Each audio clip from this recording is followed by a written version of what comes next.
সামাজিকভাবে আমার যে রেপুটেশন তৈরি হয়েছে, আমি যে মানুষের পরিষেবা দিচ্ছি, জাত ধর্ম বর্ণের ঊর্ধ্বে গিয়ে মানুষের পাশে দাঁড়াচ্ছি, এটাই শাসকের ঈর্ষার কারণ হয়ে দাঁড়িয়েছে।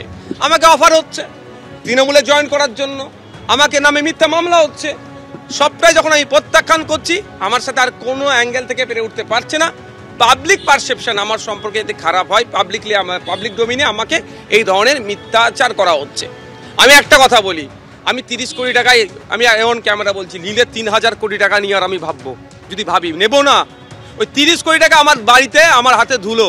অবশ্যই শাসক দলের যারা আছে তারা লাস্ট যেদিনকে আমাকে অ্যারেস্ট করে সেই দিনকে আমি বিধানসভায় গিয়েছিলাম, আমি নামটা পাবলিকলি এখন ডিসক্লোজ করবো না, সেদিনকে আমি বিধানসভায় গিয়েছিলাম, আমার স্ট্যান্ডিং কমিটির একটা মিটিং ছিল, সেই সময় আমাকে শাসক দলের এমএলএ দ্বারা বোঝানো বলবেন বা অফার বলবেন বা ভয় দেখানো সবটাই হয়েছে, কিন্তু কোনোটাকে আমি পাত্তা দিচ্ছি না।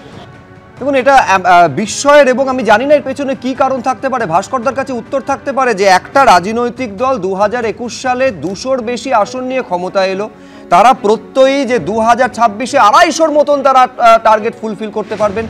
একজন বিধায়ককে নেওয়ার জন্য এত পরিমাণে টাকার প্রয়োজন কি? এটা তার অভিযোগ।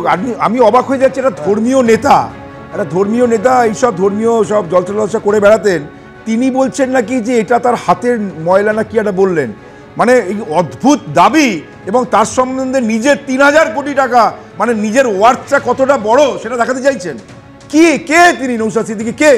তা উনাকে নিতে হবে, বা উনি যা দাবি করছেন তার কেন দাবি করে মানুষ, কেন উনি নিজের দর বাড়াচ্ছেন? কাদের কাছে?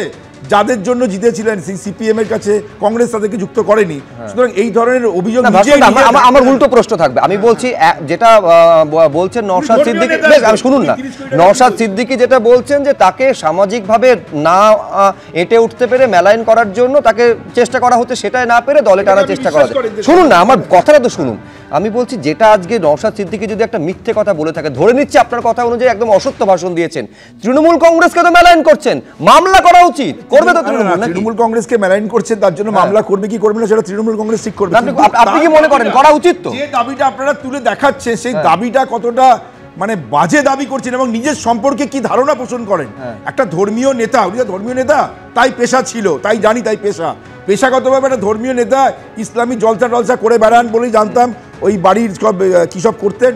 তিনি বলছেন 30 কোটি টাকা হাতের ময়লা, ভয়ঙ্কর ভাবে একটা বক্তব্য রাখছেন। ঠিক, আমার কাছে এটাও সমানভাবে বিষয়। তৃণমূল কংগ্রেসের এই মুহূর্তে একাধিক নেতা আছেন যারা বিজেপিতে ছিলেন, চূড়ান্ত সমালোচনা তাদের বিরুদ্ধে তৃণমূল কংগ্রেস করেছে। কোন যুক্তিতে তাহলে তারা তৃণমূল কংগ্রেস, মানে পদ্মফুল থেকে জোড়া ফুল কিভাবে হয়ে গেল, এইগুলো নিঃসন্দেহে প্রশ্নের মধ্যে বারে বারে আসবে। আমি আসবো কৌস্তব তোমার কাছে, তার আগে শুভেন্দু অধিকারী যে অভিযোগ করেছে নওশাদ সিদ্দিকী, তা নিয়ে কি বলছেন বিরোধী দলনেতা?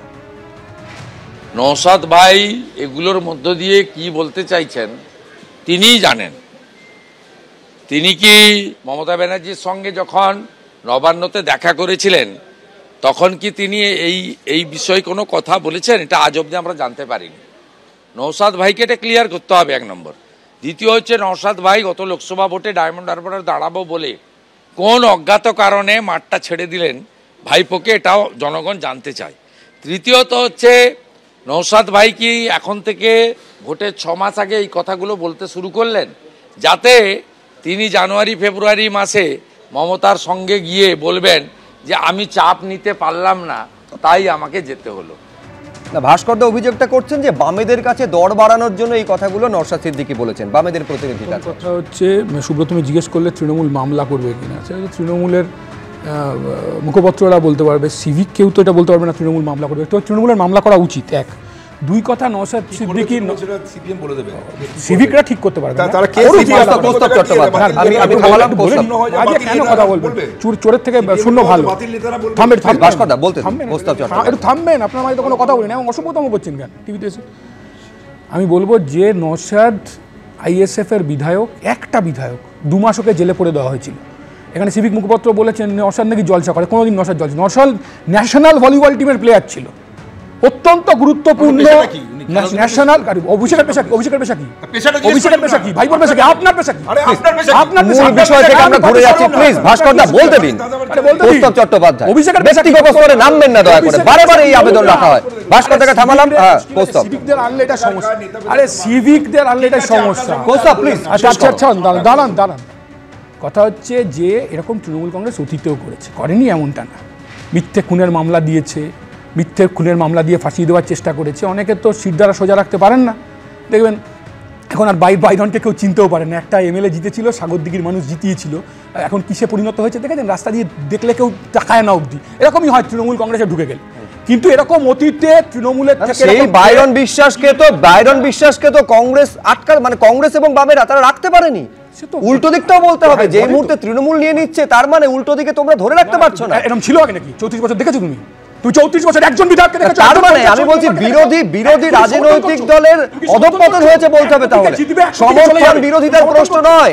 আমি বলছি তার মানে শাসক দলকে মোকাবিলা করার মতন সেই জায়গাটা বিরোধীরা নিজেদের গ্রাউন্ডটা তৈরি করতে পারছে না। এটা বিরোধীদের ব্যর্থতা, এটা বিরোধী দলের মুখপাত্র হিসেবে তোমাকে মানতে হবে। কে টাকা খেয়ে চলে গেল, কে টাকা ব্যক্তি দেখা যাবে নাকি? ধর্ষণ কাণ্ডে অভিযুক্ত সে রাজ্যসভার দাঁড়ান না, খাউন না বলতে দিন। ধর্ষণ কাণ্ডে অভিযুক্ত মুশকিলের কথা বলছেন। আর শূন্য তো সম্মানের, 50 কোটি থেকে শূন্য সম্মানের। আমি একেবারে দেখুন, ভাঙড় বিধানসভায় যে দুজন যুযুধান বলে ধরা হয়, একদিকে যদি শওকত মোল্লা থেকে থাকেন, অন্যদিকে হচ্ছে নওশাদ সিদ্দিকী। নওশাদ সিদ্দিকীর এই অভিযোগ সামনে আসার পর ভাঙড়ের তৃণমূলের পর্যবেক্ষক কি বলছেন দেখুন। এর আগেও এই ধরনের মিথ্যা কথা অনেক বলেছে। আসলে মূল লক্ষ্য হলো মাথায় টুপি দিয়ে কথা বললে মনে করেছে বাংলার মানুষ সবাই বিশ্বাস করবে। এত মিথ্যাবাদী আমি জীবনে কখনো দেখিনি। যদি সত্যিকারে কোনো বিধায়ক যদি বলে থাকে তাহলে প্রকাশ্যে বলুক। কারণ মমতা বন্দ্যোপাধ্যায়, অভিষেক বন্দ্যোপাধ্যায় বা তৃণমূল কংগ্রেসের এতই এখন সেই অবস্থা হয়নি যে একজন ভণ্ড বিধায়ককে দলে নেবে। এটা মানুষকে বোকা বানানো আরেকটা মেশিন, এটাই হচ্ছে মূল লক্ষ্য। এরই পাশাপাশি আজকের দিনে নিঃসন্দেহে খুব স্পষ্ট করে সর্বোচ্চ আদালত জানিয়ে দিল, বিহারে এসআইআর এর ক্ষেত্রে গ্রহণ করতেই হবে দ্বাদশতম নথি হিসাবে আধার কার্ডকে। নতুন ভোটারের নাম নথিভুক্ত করতে এটাই হবে 12তম নথি। এইটা সুপ্রিম কোর্ট স্পষ্ট জানিয়ে দিয়েছে যে নাগরিকত্বের প্রমাণ নিঃসন্দেহে আধার কার্ড নয়, কিন্তু এসআইআর এর জন্য 12তম নথি হিসাবে গ্রহণ করতেই হবে আধার কার্ডকে। আধার কার্ড বৈধ নাকি অবৈধ সেটা নির্বাচন কমিশন যাচাই করতে পারবে।